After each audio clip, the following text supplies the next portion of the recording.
Hello and welcome back to another update where I cover the latest developments throughout the front line in the Russo-Ukrainian war. It is your host Union, and in this one the Russians have managed to advance further within Situational in the Kursk region. They advanced within Vovchansk in the eastern parts of the town.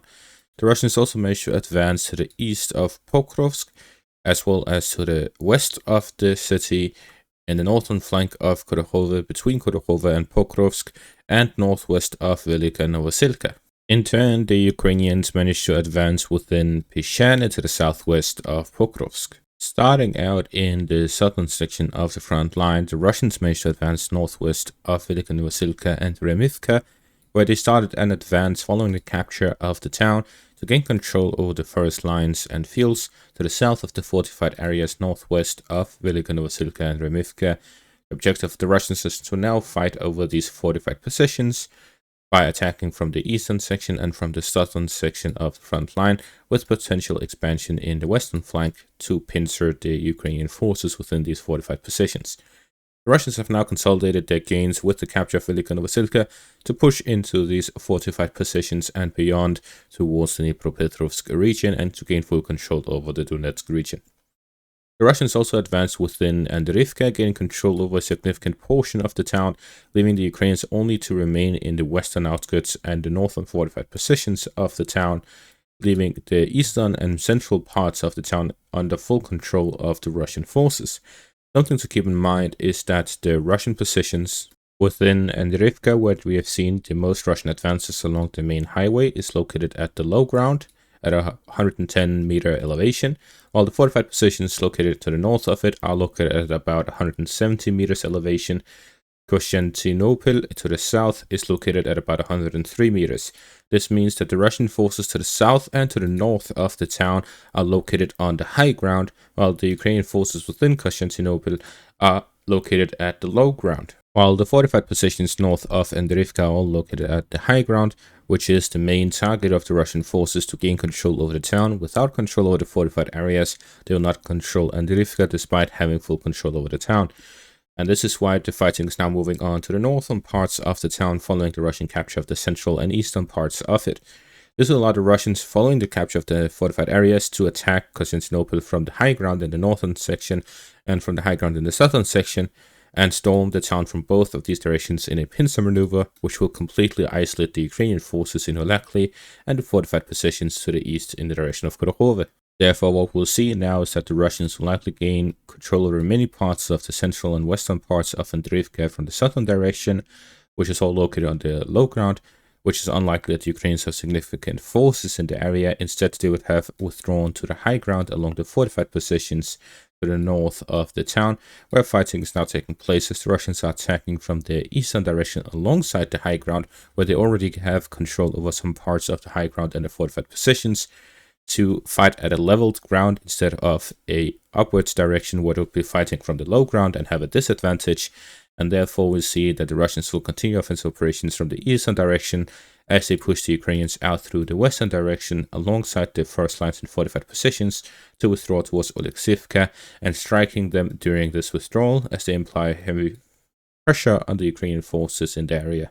Further north along the highway, the Russians have managed to advance to the west through Sribne towards Zaporizhzhia, gaining control over the residential area in between the two towns. At the same time, the Russians launched a flanking maneuver through the first patch area and onto the Preobrazhenka direction. Deep State map has changed this to a gray zone area, which indicates Russian operations are taking place here, but no decisive outcome has taken place yet. Where if we take a look at the topographic map, we can see all of the towns alongside the south of Nadivka are all located at the high ground, and there's no area here that is located on the low ground. It is all even elevation. While attacking from Nadivka towards the first patch is a uphill battle, the Russians have managed to make significant advances in this direction to reach the high ground positions in the area, and now fighting is taking place to the south and to the north as the Russians are launching a pincer maneuver on the remaining two towns alongside this small agglomeration of villages. This has all led to the Russians reaching within a few kilometers of the Dnipropetrovsk region, and with fighting reaching Zaporizhzhia and Preobrazhenka, the Russians are now just 3 towns away from the Dnipropetrovsk region, Bohdyanivka included. It is 4 towns, where the Russians have full control over the area south of the fortified positions near Nadiivka and north of the fortified positions along the highway west of Kurakhove. With these towns in between the two fortified areas falling under Russian control, the Russians would be able to flank these fortified positions from their weak points and at the same time to combine it with assaults from the northern and southern directions. The Russians to the north have managed to advance further within Uspennivka into the residential areas in the western parts of the town. It was reported that the Ukrainians had prepared some fortified areas and are present within the basement areas of the town, which has led to very slow Russian advances. At the same time, the Ukrainians launched some local counterattacks to try and free up their forces in the area and push the Russians back. However, it has been a stalemate for the first 2 weeks of this month, and this has led to a smaller Russian advance here into the western parts as they're trying to dislodge the Ukrainians from the town and push them out towards Novoalexandrivka, which again will leave only a few towns between the Russian forces and the Dnipropetrovsk region. It has also allowed the Russians to start flanking maneuvers on the fortified positions north of Nadiivka, which has kept the Russians at bay through their operations near Nadiivka and has forced the Russians to reorganize their forces and push in the southern flank away from the fortified positions, gain control of these towns in between to improve their positions for further offensive towards the fortified areas once they have improved their positions. Southwest of Pokrovsk, the Ukrainians managed to successfully regain control over fortified areas and regain control over the majority of Peshane, pushing the Russians to the outskirts of the town and the railway area where the Russians are holed up in. This has pushed the Russians out of the southern parts of Svirove and the railway area. However, the Russians still hold control over the fortified area south of the railway area, and with this we see that the Ukrainians continue their counterattacks to the south, west and east of Pokrovsk, where this time in the direction of Peshane. The fighting over Kotliny has yet to be decided, but with this we see that the Ukrainians are attempting to regain control over the entire area between Peshane here in the north and Novovasilivka and Uspennivka to the south to cut off the Russian grouping of forces here to the northwest of it. The first push towards Kotliny was likely a diversion to reorganize the Russian forces and force them to send some reinforcements towards Kotliny in the north, and they took advantage of that gap of defenses for themselves to launch their push towards Peshane. And with fighting in the direction of Uspennivka, it is likely that they are attempting to push out the Russian forces from that town and from Peshane, which will allow them to connect the two sides in a pincer maneuver. However, the Russians have been able to successfully push the Ukrainians back in Uspennivka, and the fighting over Peshane is yet to be decided. Neither has the fighting near Kotliny been decided. Therefore, it is undetermined whether the Ukrainians will succeed or not. If they succeed, they will significantly push back the Russian offensive operations here in this direction, and they may encircle a significant amount of Russian forces. However, if they fail, they could leave some gaps in their own defenses and allow the Russians to gain control over important areas such as Dashna, Uspennivka, the coal mine, and enter Pokrovsk itself. We see a similar case here in the east, where the Ukrainians managed to recapture the eastern parts of Yelisavetivka. This led to Russian advance to the southern parts of the town, and the Ukrainian recapture of Vodyane allowed the Russians to gain control over the intersection of the highway between Pokrovsk and Konstantinivka. In conclusion, nothing is decided near Pokrovsk. Instead, what we see is that the Ukrainians, due to the critical state of the situation near the city, have decided to launch some counterattacks organized between the western and eastern parts to attempt to dislodge the Russians from the siege of the city to improve their own positions.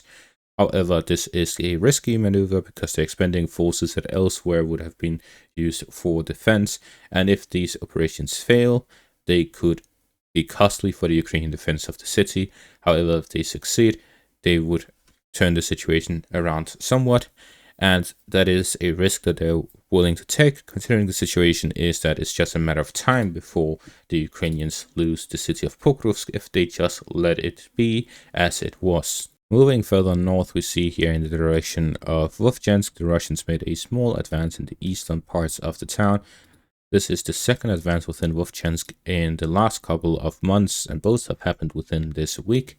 And this shows that the Russians may have restarted offensive operations in the area, regaining control over the aggregate plant and regaining control over the apartment complex area in the central parts of Vovchansk could dislodge the Ukrainians from the northern parts of the Vovcha river line and significantly improve the Russian positions near Vovchansk. And this could have some relations to the Russian offensive operations across the Uskar river line near Kupiansk and Devorishne. In the Kursk region, we see that the Russians slightly improved their positions in Svetlikovo, getting control over a few more houses and parts of the forest patch, and have passed across the Luknia river line here in the south, as the Russians' offensive operations continue within the town itself, as Russians look to gain control of it, which will significantly improve the positions west of Sutsha and along the Luknia river line. Now, war also has a separate axis of analysis that has a large impact on how it goes, and that is the political one. We see this article by Christopher Chivis about how can Trump keep his promise to end the war in Ukraine. It's possible, but it won't be easy. This is an opinion piece by The Guardian. Christopher Chivis is a senior fellow and director of the Carnegie Endowment's American Statecraft program, so he has a lot of experience talking about this. Skipping all of the analysis parts, we can look at the conclusion of it, and he talks about pretty much two pretty wild possibilities, but I believe that these are both realistic possibilities. He talks about how through this negotiation, which will span the next few months, Trump might slide into a policy of malign neglect towards Ukraine, especially if Ukraine adopts a hardline bargaining position, or if he senses that Putin is winning the war and Trump wants to avoid hitching his cart to a losing horse. In this case, Trump could lambaste Russia for the violence and yet do little to stop its forces from polarizing the rest of Ukraine. Practically, if Trump, decides that Russia has won the war and Ukraine has not won the war and Ukraine will simply lose, then negotiations is truly a waste of time, because Russia would not negotiate in a war that they have won, and therefore he would not be supporting Ukraine, because supporting or backing a losing horse would be a hit to Trump's credibility. Yet the alternative is, if Trump decides to negotiate and decides to back Ukraine, then he would likely go all out for it. If Putin publicly rejects this peace plan or conducts a major offensive amid negotiations, which would kind of negate these negotiations, Trump in 2020 did not hesitate to order the killing of Iran's top general amid the negotiations with Iran, which was due to the fact that Iran wasn't really going according to Trump's plan, and some of the backed rebels were attacking US positions in Iraq, and this made it a situation where Trump was losing his own credibility, which was on the line, because if Iran were continuing to attack US bases through their proxies and US did not respond, then they were sending a message that anyone could do that, really. In conclusion, the decision to win this war ended. Whatever it is, it will have a massive effect on the front line. If Trump decides to double down on Ukraine, on supporting Ukraine, then he can send weapons that the Ukrainians have not received before, and in much larger quantities than they have received before. At the same time, Russia would end up fighting a more difficult enemy with these new supports. If Ukraine reduces the conscription age to 18, then there's a large, massive pool of another million soldiers that can be mobilized. If the US and the West increase sanctions on Russia, then the economy would face even more difficult times, and the longer the war goes on for, the more money will be used on that instead of development. And this will hit both sides of the conflict massively and be a huge issue for both Russia and the West. While China and third world countries will benefit most from this, because they'll be using all their money on development instead. At the same time, this new article from the Danish news media, where the Danish Defense Intelligence Agency has updated its assessment of the threat from Russia as a result of the US focus on peace negotiations in Ukraine. And according to these agents, in about 6 months, Russia will be able to fight a local war in a country bordering Russia. Within 2 years, Russia will pose a credible threat to one or more NATO countries and thus be ready for a regional war against several countries in the Baltic Sea region. And in about 5 years, Russia will be ready for a large-scale war on the European continent in which the United States does not get involved. And that is based on 2 assessments. The one assessment is that the war stops or freezes, and the second assessment is that the United States does not support Europe in this situation. Based on this, we can see that the Russians are continuously growing their power at a faster pace than that what Europe is, especially since Europe is sending a lot of their equipment to Ukraine. So the Russians are already defeating Western equipment in Ukraine at the same time as they are building up their own forces.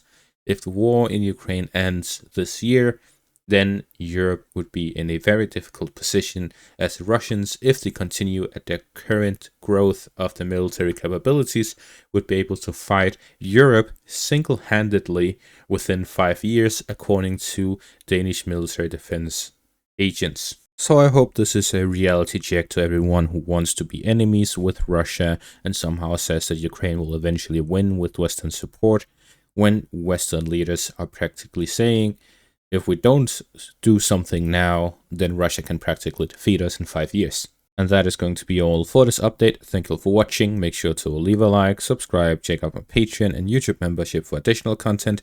Thank you for watching and have a great day.